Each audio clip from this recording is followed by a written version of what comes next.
Éric Coquerel, bonjour. Bonjour. Député LFI de Seine-Saint-Denis, président de la commission des finances de l'Assemblée nationale. Un mot chacun d'abord pour qualifier l'état de nos finances publiques et cette dette à 113% du PIB. François Ecal.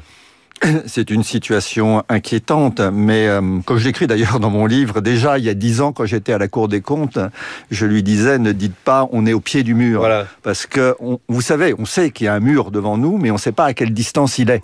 On peut encore s'endetter probablement pendant quelques temps, et on ne sait pas quand la crise arrivera. Voilà, donc c'est inquiétant, mais c'est inquiétant pour l'avenir, pas forcément immédiatement. Inquiétant pour François Ecal, et vous Éric Coquerel? Bon, écoutez, il ne faut pas cultiver la dette pour la dette, mais pour moi, c'est pas le plus important. Par exemple, s'il y a une dette qui m'inquiète le plus aujourd'hui, c'est la dette écologique, parce que celle-là, effectivement, on va la léguer à nos enfants, nos petits-enfants, avec peut-être un risque vital pour une partie de l'espèce humaine. La dette financière, on s'aperçoit avec le temps qu'on peut la négocier, la reporter, etc., etc. C'est pas le cas de la dette écologique. Donc là, en quelques semaines, on est passé de l'urgence militaire, l'urgence écologique, l'urgence par rapport à Trump, et là, tout d'un coup, c'est à nouveau l'urgence de la dette, alors que la semaine dernière, Éric Lombard disait qu'on pouvait peut-être laisser filer les déficits. Ouais, bon, là, malheureusement, il a eu un moment de lucidité et moins fort ce week-end. Alors, pour symboliser le poids de la dette, on dit souvent qu'elle coûte à l'État plus de 50 milliards d'euros par an. Ce sont les charges de la dette, ce qui en fait le deuxième poste budgétaire après l'éducation nationale. Qu'est-ce que vous pensez de cet argument, François Ecal? Alors oui, d'ailleurs c'était même 58 milliards en 2024, 50 milliards c'était en 2023. Oui. Donc ça augmente, alors que pendant très longtemps, jusqu'à il y a 2 ans, la création de l'euro a permis de baisser les taux d'intérêt, et la charge d'intérêt baissait alors que la dette augmentait. Maintenant, on est dans une situation inverse. Ce qui est inquiétant, c'est quand le taux d'intérêt de la dette est supérieur au taux de croissance de l'économie. Parce qu'à ce moment-là, on peut se retrouver dans une situation où la dette publique augmente de manière totalement incontrôlée. Et ça se finit en général assez mal par tout d'un coup. Là, c'est le cas. On n'y est pas encore, mais si on continue sur cette tendance, on s'en rapproche. Et donc, ça peut se terminer par une crise et, à ce moment-là, par la nécessité pour la Banque Centrale Européenne d'intervenir, mais elle ne le fera pas automatiquement. Elle nous demandera de faire ce qu'elle a demandé à faire aux pays du sud de l'Europe en 2011-2012, c'est-à-dire de prendre des mesures de redressement bien plus importantes que ce qu'on envisage aujourd'hui. Éric Coquerel? Non, j'y crois pas du tout. J'y crois pas du tout. Alors d'abord, félicitations, parce que vous commencez avec le bon chiffre. La charge de la dette. Donc je dis ça parce que des fois on dit 3 000 milliards. Ouais, mais bon, ça veut rien dire. C'est remboursé sur 8 ans et quelques. Vous avez raison de dire que c'est la charge de la dette. Et en plus de ça, on le sait, les uns et les autres, le stock de la dette, on le rembourse jamais en réalité. Pourquoi ? Parce que, et là c'est encore le cas avec la récente crise financière qui vient d'éclater avec Trump, les obligations d'État, c'est là où vont tout de suite les institutions financières quand il y a des problèmes. Et celle de la France, à chaque fois que nous en émettons, il y a 2 à 3 fois plus de demandes que nous faisons. Ouais. Donc la France est un des 15 placements sûrs, ne serait-ce que parce qu'on a un patrimoine colossal d'actifs, on le dit rarement, mais par rapport au passif. Et donc il ne faut pas regarder ce chiffre. Par contre, il faut regarder les 58 milliards. Donc c'est un chiffre sérieux, c'est vrai. Mais François Ecal a raison de dire que pour l'instant, on est encore à moins 0,3% en réalité par rapport à l'inflation de 2%. Donc il ne faut pas cultiver ce problème. Et c'est-à-dire que les intérêts de la dette augmentent d'1,7 et voilà, l'inflation est à 2. À 2. Donc en fait, en réalité, elle est toujours inférieure de moins 0,3. Pour 2025, ça va être moins 0,1. Donc la situation n'est pas dramatique. On peut toujours rembourser cette charge. Mais il faut peut-être regarder d'abord à cause de quoi cette dette a été produite depuis 2017. Les dépenses publiques, contrairement à ce qu'on dit, n'ont pas augmenté, quasiment pas par rapport au PIB. Ce qui a baissé, c'est les recettes, de manière considérable, 3 points, parce qu'il y a eu des cadeaux fiscaux, une politique de compétitivité, on a fait des cadeaux fiscaux plus riches au capital, en espérant que ça ruisselle. Ça n'a pas ruisselé, et ça nous coûte beaucoup, ça nous coûte 60 milliards d'euros par an. Donc c'est là où il faut regarder. Ce sont les conséquences de choix politiques, vous êtes d'accord avec ça, François Ecal ? C'est toujours des conséquences de choix politiques, bien sûr. Oui. C'est une question qui marche pour tous les sujets, c'est assez pratique. Bien sûr. Après, dans l'évolution du déficit et de la dette, il n'y a pas non plus que des choix politiques français. Si aujourd'hui, il y a un risque pour que le déficit public s'accroisse parce que l'activité ralentit, c'est aussi parce qu'on a un environnement international qui n'est pas vraiment extraordinairement brillant. Et donc, qui fait que les entreprises, il y a une forme d'attentisme qui risque en tout cas d'arriver sur l'investissement, les recrutements. Donc ça, c'est pas des choix français.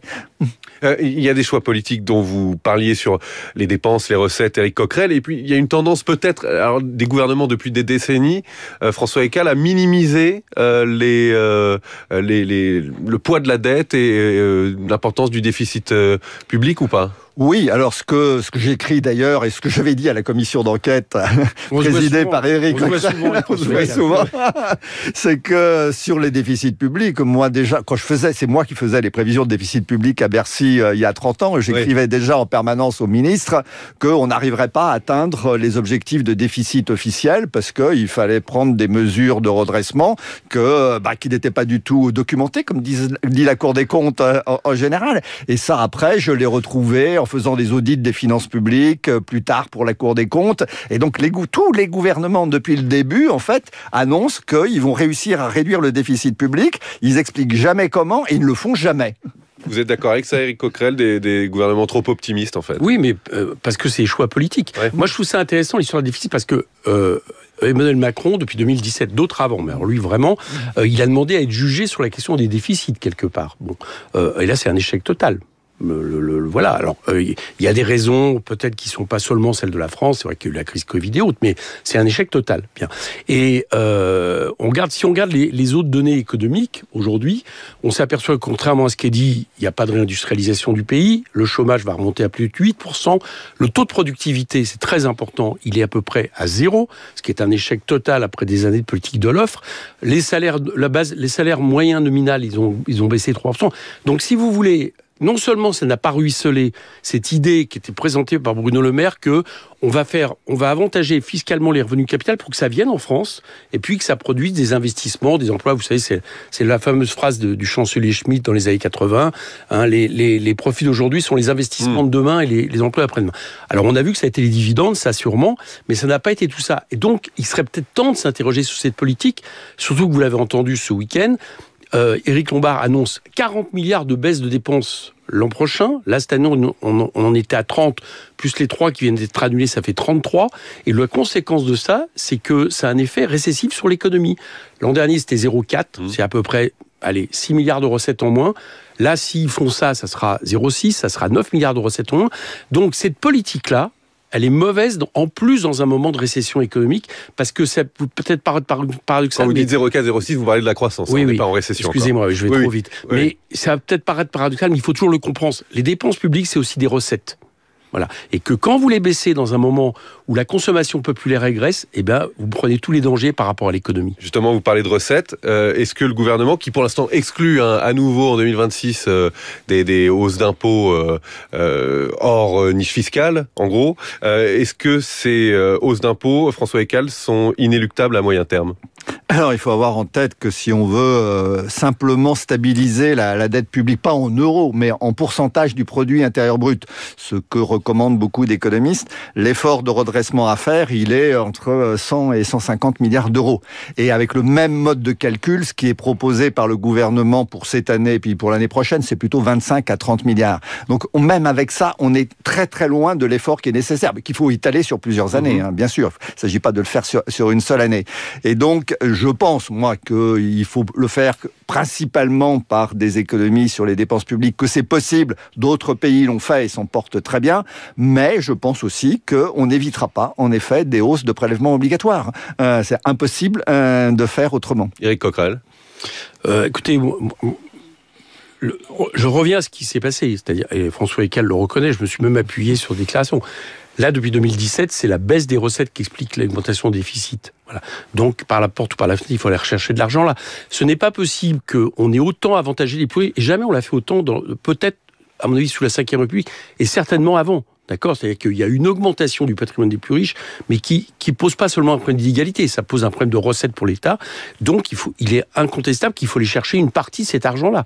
La deuxième chose de contradiction que nous avons, c'est que, il y a la question de la dette, le déficit, mais on voit bien en même temps qu'il y a des urgences.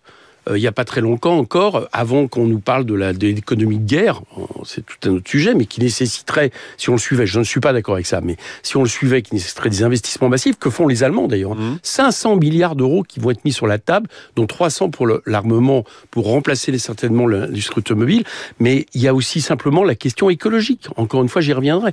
Draghi estimait qu'il fallait 800 milliards d'investissements d'Europe. Si vous produisez tout ça, ce qui d'ailleurs produit aussi de l'activité économique, la question de la dette, on voit bien qu'on ne peut pas tenir les deux bouts. Alors si en plus on fait des cadeaux fiscaux à ceux qui en profitent sans investir dans l'économie, là j'allais dire qu'on va jeter le bébé avec l'eau du bain et on va tous en souffrir, quoi. Donc faire rentrer de l'argent dans les caisses par des hausses d'impôts, là vous êtes d'accord tous les deux. Après évidemment tout le débat est de savoir sur qui, lesquels. Autre question récurrente, celle des retraites. Est-ce qu'il faut toucher aux pensions, les désindexer, ne plus les aligner sur l'inflation? Alors d'abord, moi je pense qu'il faut maintenir la réforme de 2023. C'était en tout cas, on peut en discuter des modalités, mais il est important de faire en sorte que l'âge effectif moyen de départ à la retraite recule, parce que finalement c'est un des meilleurs moyens de réduire le déficit public, parce que ça permet sur le long terme d'avoir plus d'emplois, plus d'activités et plus de recettes, non seulement pour les caisses de retraite, mais aussi pour l'État, les collectivités locales, etc.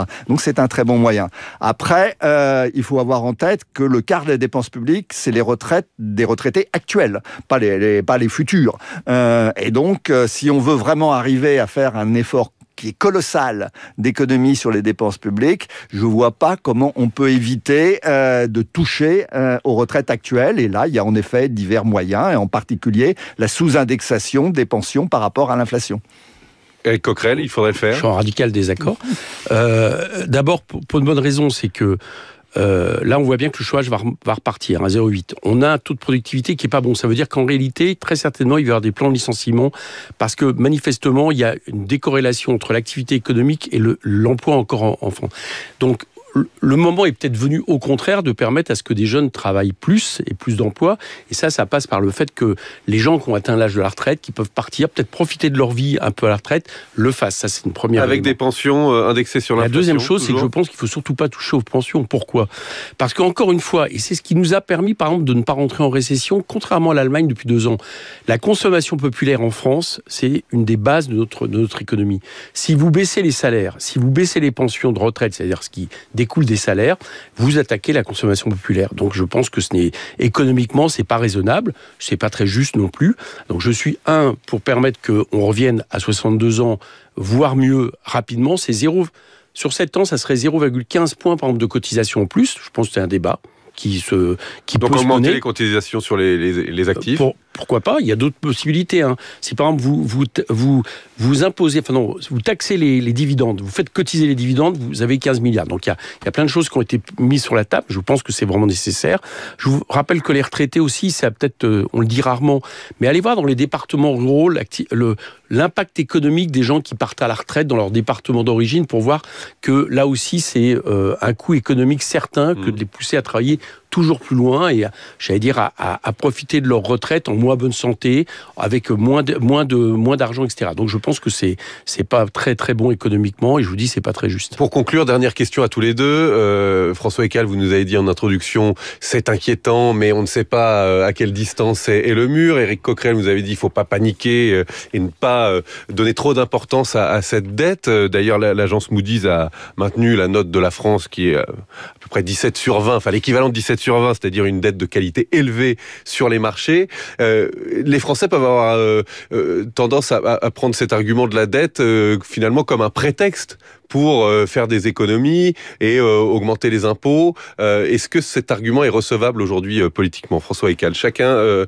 en quelques secondes. Non, c'est pas un prétexte. Donc je pense qu'il y a un vrai problème à long terme et qu'on risque à long terme de se retrouver dans la situation qu'ont connue l'Italie, l'Espagne, le Portugal et ça, qui ont d'ailleurs, pour répondre à ce que disait Éric Coquerel, qui ont été obligés de prendre des mesures de redressement rigoureuses. Sur le moment, ça a été très dur, ça a eu des effets récessifs, mais maintenant, ils vont beaucoup mieux.